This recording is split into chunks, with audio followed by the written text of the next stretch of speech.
Farooq വെളിയങ്കോടിനാണ് പത്രപ്രവർത്തനത്തിന് award കിട്ടിയിട്ടുള്ളത്. അദ്ദേഹത്തിൻ്റെ സമൂഹത്തിനോടുള്ള പ്രതിബദ്ധതയാണ് അദ്ദേഹത്തിനെ പുരസ്കാരത്തിന് അർഹനാക്കിയത്. ഫാറൂഖിന് ഞാൻ ഹൃദയം നിറഞ്ഞ അഭിനന്ദനങ്ങൾ നേരുന്നു. സത്യവും നീതിയും നിഷ്പക്ഷതയും കൈമുതലാക്കി സാമൂഹിക പ്രതിബദ്ധതയുള്ള ഒട്ടേറെ വിഷയങ്ങളിൽ കൃത്യമായ ഇടപെടലുകൾ നടത്തുന്ന വ്യക്തിത്വം, നാടിൻ്റെ പുരോഗതിക്കും സമഗ്ര വികസനത്തിനും ഉതകുന്ന രീതിയിലുള്ള വാർത്തകൾക്ക് ഏറെ പ്രാധാന്യം കൽപ്പിക്കുന്ന അദ്ദേഹത്തിൻ്റെ തീരദേശത്തിൻ്റെ കഥ പറയുന്ന കണ്ണീർ കടലോരം എന്ന വാർത്താ പരമ്പര ജനശ്രദ്ധ പിടിച്ചുപറ്റിയ വാർത്തകളിൽ ചിലതാണ്.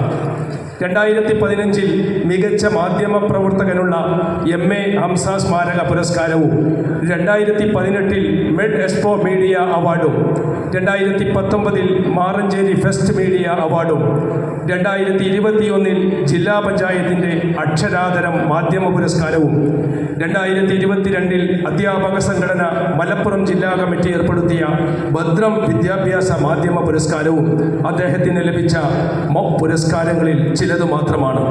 നിലവിൽ വന്നേരിനാട് പ്രസ് ഫോറം ജനറൽ സെക്രട്ടറിയും കേരള ജേർണലിസ്റ്റ് യൂണിയൻ മലപ്പുറം ജില്ലാ വൈസ് പ്രസിഡന്റുമായി പ്രവർത്തിക്കുന്ന പ്രിയപ്പെട്ട സഹോദരൻ ഫാറൂഖ് വെളിയങ്കോടിന് എല്ലാ ഭാവുകങ്ങളും നേരുന്നു.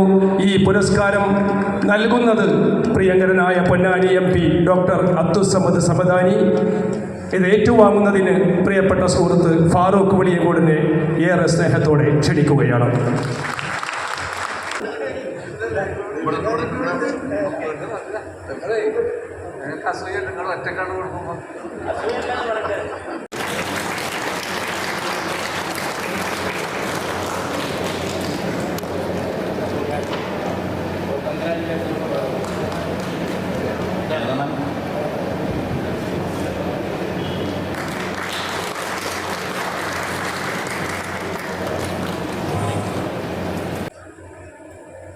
പൊന്നാനിയിലെ BCWF ഇങ്ങനെ ഒരു പുരസ്കാരം നൽകുന്നു എന്ന് ഇതിൻ്റെ സംഘാടകർ വിളിച്ചറിയിച്ചപ്പോൾ ഞാനുമായി ബന്ധപ്പെട്ട ഒരു മേഖലയുടെ വാർത്ത സമൂഹത്തിന് മുന്നിൽ കൊണ്ടുവന്നതുമായി ബന്ധപ്പെട്ട് മാതൃഭൂമി പ്രസിദ്ധീകരിച്ച പരമ്പരയ്ക്കായിരുന്നു ആ പുരസ്കാരം എന്നുള്ളത് കൂടുതൽ സന്തോഷവും അഭിമാനവും നൽകുന്നു. സത്യത്തിൽ നമുക്കറിയാം, നമ്മുടെയൊക്കെ ചുറ്റുപാടും പഴയ കാലങ്ങളിൽ ഇത്തരം വായനയെ ഇതിനൊന്നും പ്രോത്സാഹിപ്പിക്കാത്ത, അല്ലെങ്കിൽ അങ്ങനെ അതിനൊന്നും ഇഷ്ടപ്പെടാത്ത, ഞാൻ സത്യത്തിൽ ഇങ്ങനെ ഒരു വായനയൊക്കെ ഇഷ്ടപ്പെടുന്നതെന്ന് പറഞ്ഞു കഴിഞ്ഞാൽ എൻ്റെ ഉമ്മ നന്നായി വായിക്കുന്ന ഒരാളായിരുന്നു.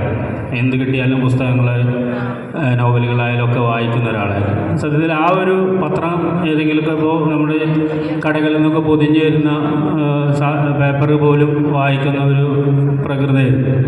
അതൊക്കെ കണ്ടുകൊണ്ടായിരിക്കാം ഞാനും അങ്ങനെ ഈ ഒരു വായന അല്ലെങ്കിൽ അങ്ങനെ ഇങ്ങനെയുള്ളൊരു മേഖലയിലേക്ക് സത്യത്തിൽ എത്തിയത് എന്നുണ്ട്. സത്യത്തിൽ ഇങ്ങനെ ഒരു പുരസ്കാരമൊക്കെ വാങ്ങുമ്പോൾ നമുക്ക് അങ്ങനെയല്ല, പ്രത്യേകിച്ച് ഉമ്മ നമ്മുടെ ഇതിങ്ങനെ കണ്ണിറയെ കാണാൻ നമ്മളോടൊപ്പം ഉണ്ടാവണം എന്നൊക്കെ നമുക്ക് അതിയായ ആഗ്രഹമുണ്ട്. പക്ഷെ അത് നമുക്ക് സാധിച്ചിട്ടില്ല. കാരണം ഉമ്മ 2016 ഈ ലോകത്ത് നിന്ന് വിട പറഞ്ഞു പോയത്. പക്ഷെ എങ്കിൽ പോലും ആ ഒരു വിടവ്, കാരണം നമുക്ക് ഒരു മാതാപിതാക്കൾ എന്ന് പറയുന്നത് ഉമ്മ ഇതൊക്കെ നമ്മുടെ ജീവിതത്തിൽ അനിവാര്യമായ തീരെ ഒഴിച്ചുകൂടാൻ പറ്റാത്ത, നമ്മുടെ കൂടെ എപ്പോഴും നമ്മുടെ കൂടെ ഉണ്ടാവണമെന്ന് നമ്മൾ ആഗ്രഹിക്കുന്ന ആൾക്കാരാണ്.